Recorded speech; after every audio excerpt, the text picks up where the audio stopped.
Greetings everyone! Today we'll be testing and ranking all the different classes in World of Warcraft patch 11.1 based on their movement speed from slowest to fastest. This video focuses purely on the core movement abilities that classes get through their baseline skills and talents, and so I'm excluding any abilities that require a target, whether it's an ally or an enemy. This is all about the maximum potential each class can reach while running in the middle of nowhere. No targets, no combat, just raw speed.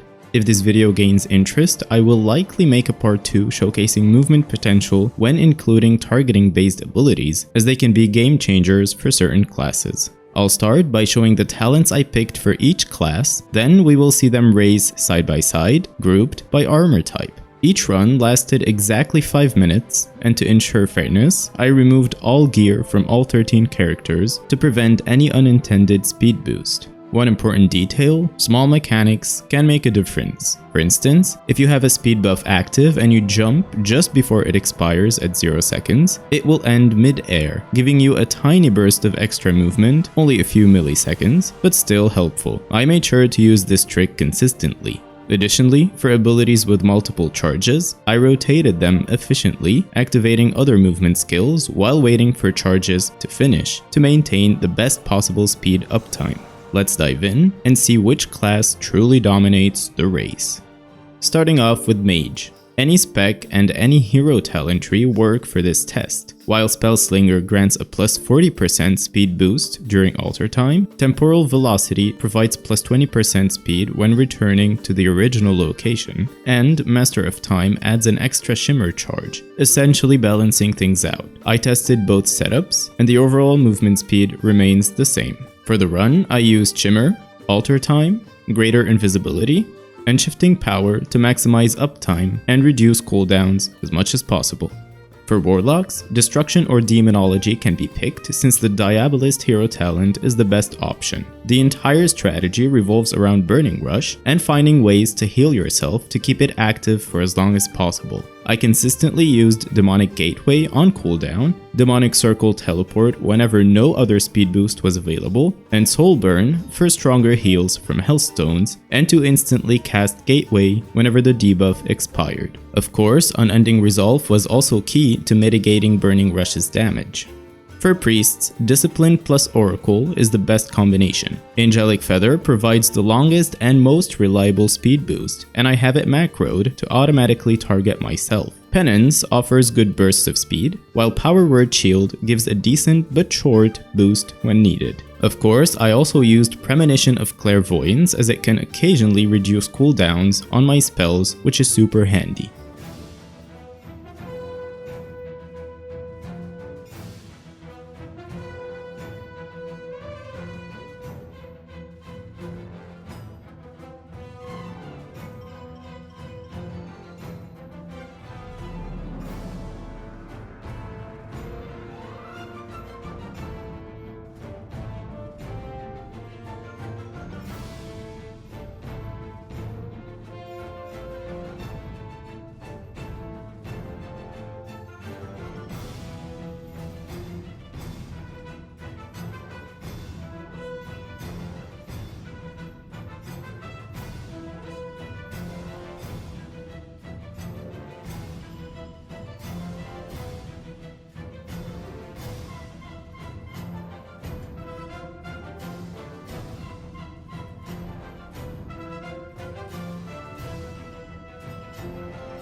For my Demon Hunter, I picked Eldrazi Reaver Havoc because it grants Netherwalk, Tactical Retreat, and Restless Hunter, all excellent mobility abilities. On top of that, Metamorphosis also functions as a movement skill. I think Vengeance could work too, thanks to Infernal Strike and the 10% speed boost from Immolation Aura, but the two specs are likely very similar in overall speed.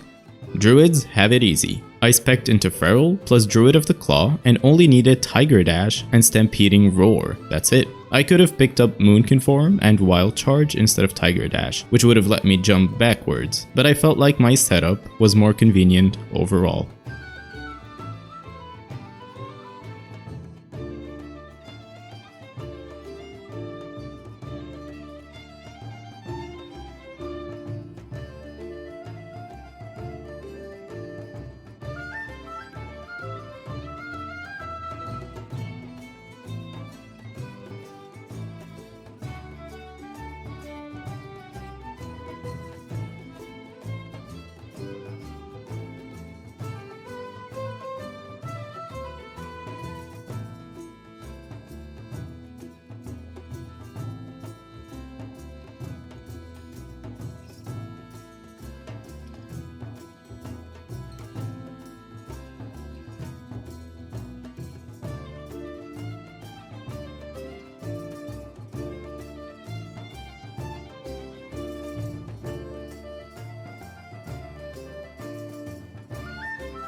Monks have many benefits. I specced into Windwalker plus Conduit of the Celestials. Roll plus Dash is the default combo, and I also used Flying Serpent Kick, Celestial Conduit, and Tiger Lust. Occasionally, I threw in Jadefire Stomp for a little speed boost whenever my other abilities were on cooldown.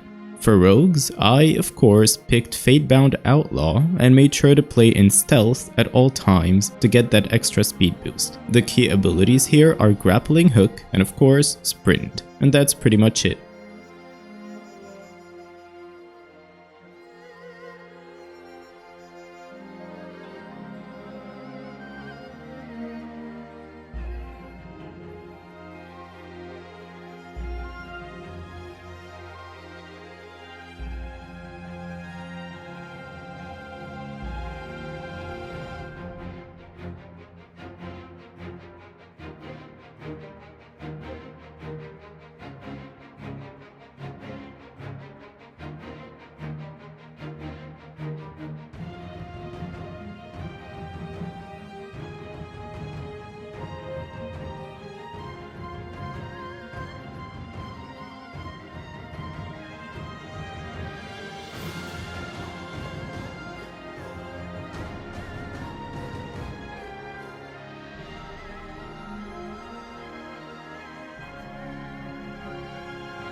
For Evokers, Corona Warden and Augmentation is the best choice, as it provides several useful abilities, mainly enhancing Hover by adding more charges and boosting speed. Breath of Aeons is great whenever it's ready, and the other two abilities also provide decent speed boosts. For Hunters, all you need are these basic talents and a Cunning pet to give you a 12% bonus speed. Apparently, Marksmanship cannot summon pets anymore, so I had to switch to Beast Mastery for this. The only abilities you need are Aspect of the Cheetah and Disengage. For Shamans, it's a lot. I picked Totemic Restoration because it provides the highest number of totems, and whenever there's 3 totems around you, you'll get a speed boost through the Winds of Alakir talent. In order to keep the tree clean, I highlighted all totem talents in green. Of course, Ghost Wolf and Gust of Wind were top priority, and Spirit Walker's Grace was used whenever needed to provide plus 20% extra speed. These are the totems that I used. On top of that, I used Totemic Projection to relocate my totems closer when I got a bit far, and occasionally used Totemic Recall when I needed one extra totem.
For Paladins, the best option is Retribution plus Herald of the Sun. Divine Steed is the main ability, and Blessing of Freedom provides a solid speed boost, so I made sure to use it on cooldown. The hero talents give the Dawnlight buff, which offers a decent speed boost, so I always used Wake of Ashes and refreshed the buff with Eternal Flame. Blessed Calling provides some speed whenever you use a blessing, but it does not stack with Dawnlight. Since Dawnlight can be up at all times, I didn't bother with other blessings. For warriors, it's pretty limited if you don't have targets. Protection would do great for this, but to stay loyal to this video, I went with Fury and picked the single-minded Fury talent, which gives a small boost if you're holding one-handed weapons. So the only ability I could use was Heroic Leap. Lastly, Death Knight's probably the slowest class that comes to mind, but Blizzard actually gave them a very nice talent with Rider of the Apocalypse, which replaces Death's Advance with a Charger, so it's literally a dead Paladin. This run was all about the Death Charger and Wraithwalk.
Here are the final results. While some may vary, there's no doubt the sneaky rogues take the lead, followed by demon hunters and evokers. Ladies and gentlemen, give it up for the swift and stealthy, and for the double jumping champions. I do feel bad for the ones that fell way behind, but hey, at least they made it to Westfall.